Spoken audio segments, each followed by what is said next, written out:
ہمارا السا کا ملفوظ ہے، جو اللہ کے راستے میں نکل کر اللہ کا شکر ادا کرے گا کہ اللہ تیرا کرم ہے، تو نے مجھے تیرے راستے میں نکالا ہے، پروردگار عالم اس کی نسلوں کو قبول کرے گا۔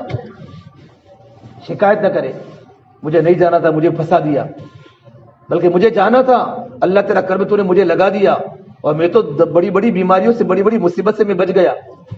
پروردگار عالم اللہ پاک اس کی نسلوں کو قبول کریں گے۔ اس لیے آپ اللہ کے راستے میں جا رہے ہیں، بڑے فضائل اللہ کے راستے میں نکلنے کے۔ اللہ کے راستے کا ایک دن دنیا کے 1000 دنوں سے بہتر ہے، اور اللہ کے راستے میں صبح نکل جانا اور اللہ کے راستے میں شام نکل جانا دنیا مافیہ سے بہتر ہے۔ بڑے فضائل ہیں جب بندہ اللہ کے راستے میں نکلتا ہے۔ حدیث پاک ہے، من خرج فی سبیل اللہ فہو ضامن علی اللہ، کہ جو اللہ کے راستے میں نکلتا ہے اللہ پاک اس کے گھر والوں کے ذمہ دار بن جاتے ہیں، اس کے کاروبار کے ذمہ دار بن جاتے ہیں۔ ایک بار اللہ کے نبی صلی اللہ تبارک و تعالیٰ علیہ وسلم عائشہ سے پوچھا، عائشہ بتاؤ پورے مدینے میں گھر کس کا اچھا ہے؟ عائشہ نے سوچ کے فرمایا میرا گھر تو میرا اچھا ہے، کہ میرے گھر میں اللہ کے نبی آپ ہیں، میرے گھر میں قرآن کریم اتر رہا ہے، میرے گھر میں جبرائیل امین آتے ہیں وہی لے کر، پورے مدینے میں گھر میرا اچھا ہے۔ تو حضور نے کہا عائشہ تیرا گھر اچھا نہیں ہے، بلکہ گھر تو اس آدمی کا اچھا ہے جو آدمی اللہ تبارک و تعالیٰ کو راضی کرنے کے لیے اللہ کے راستے میں نکلتا ہے، اس کے گھر میں خود اللہ تبارک و تعالیٰ آ جاتے ہیں۔ اللہ کے آنے کا مطلب یہ ہوتا ہے اس گھر کی ساری ذمہ داری اللہ کے حوالے ہوتی ہے۔ بڑے خوش قسمت ہو کہ اللہ نے آپ کو اللہ کے راستے کی محنت کرے قبول فرمایا، اس پر اللہ کا شکر ادا کرے۔ اللہ شکر کرو گے نا تو اللہ تعالیٰ نسلوں کو قبول کرے گا، اللہ نعمت میں ترقی دے گا۔ ایک بار ایک صحابی اللہ کے نبی، یا رسول اللہ میرے پاس اتنے سارے روپے ہیں، میں ان روپیوں کو اللہ کے راستے میں خرچ کروں تو کیا مجھ کو اللہ کے راستے میں جانے کا ثواب ملے گا؟ ہم روپیوں کی بنیاد پر نہیں جاتے، یہ سوال کر رہے ہیں کہ کتنے ہیں؟ ما عندک، کہ عندی 6,000 یا رسول اللہ، میرے پاس 6000 سونے کے سکے ہیں، اگر میں 6000 سونے کے سکے دینار کو اللہ کے راستے میں خرچ کروں تو کیا مجھ کو اللہ کے راستے میں جانے کا ثواب ملے گا؟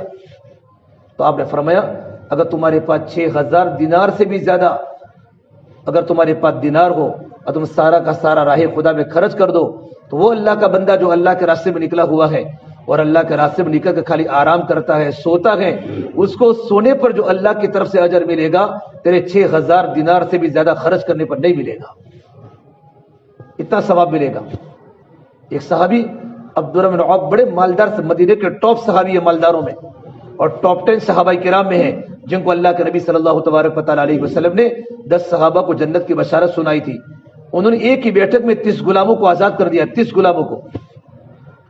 تو ایک صحابی بہت تعجب سے دیکھ رہے تھے کہ تم نے ایک ہی بیٹھک میں 30 غلاموں کو آزاد کر دیا، اور ایک غلام کے آزاد کرنے پر تو جنت واجب ہے، کتنے بڑے فضائل۔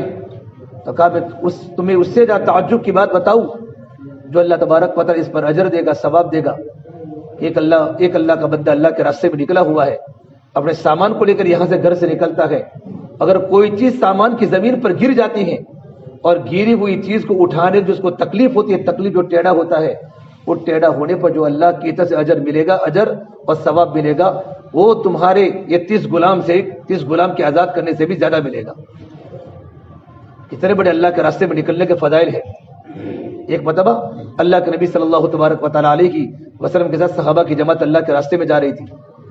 ایک پہاڑ پر سفر تھا، پہاڑ پر تو ایک صحابی نے پانی کا چشمہ دیکھا، ماء عذبہ، کہ بالکل میٹھا پانی ہے، تو ارادہ کیا یہاں رہ جاؤ، اپنا گھر یہاں بسارو، ٹھنڈی ٹھنڈی ہوا ہے، پہاڑی ہے اور اچھی جگہ، ٹھنڈا پانی بھی ہے، آب و ہوا بڑی معتدل ہے، اپنا مکان یہاں بنا لوں، لیکن حضور سے پوچھوں گا۔ تو آپ نے فرمایا نہیں اللہ کے راستے میں چلو، کیا تم یہ نہیں چاہتے کہ تم جنت کے باغوں میں گزرو اور اللہ پاک تمہارے گناہوں کو معاف کرے؟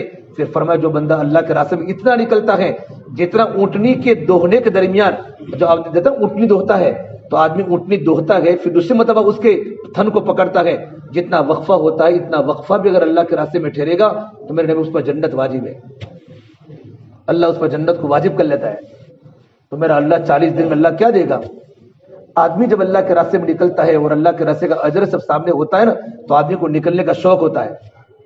ٹھنڈی کے موسم میں صحابہ چلے خندق کے موقع پر، اور گرمی کے موسم میں صحابہ چلے تبوک کے موقع پر، ہر موسم میں صحابہ اللہ کے راستے میں نکلے، ہر حال میں نکلے ہیں۔ اس لیے آپ لوگ اللہ کے راستے میں جا رہے میرے بھائیو، اس لیے اللہ کا شکر ادا کریں۔ اب اللہ کے راستے میں جاتے ہیں تو اللہ کے راستے کے اصول بڑے ہیں، جتنا بڑا راستہ اتنے بڑے اصول، جتنا بڑا راستہ اتنے بڑے اصول ہوتے ہیں. اس سے ہم سب سے بڑے نیتوں کو صحیح کر اللہ کے راستے میں کیوں جا رہے ہیں؟ اس لیے کہ عمل کا دار و مدار نیتوں پر ہے. ہم نیت کیا کریں گے اللہ کے راستے میں نکلنے کی؟ اللہ تعالیٰ ہم سے راضی ہو جاوے اور ہم دین پر چلنا سیکھنے کے لیے جا رہے ہیں. کیوں جا رہے ہیں؟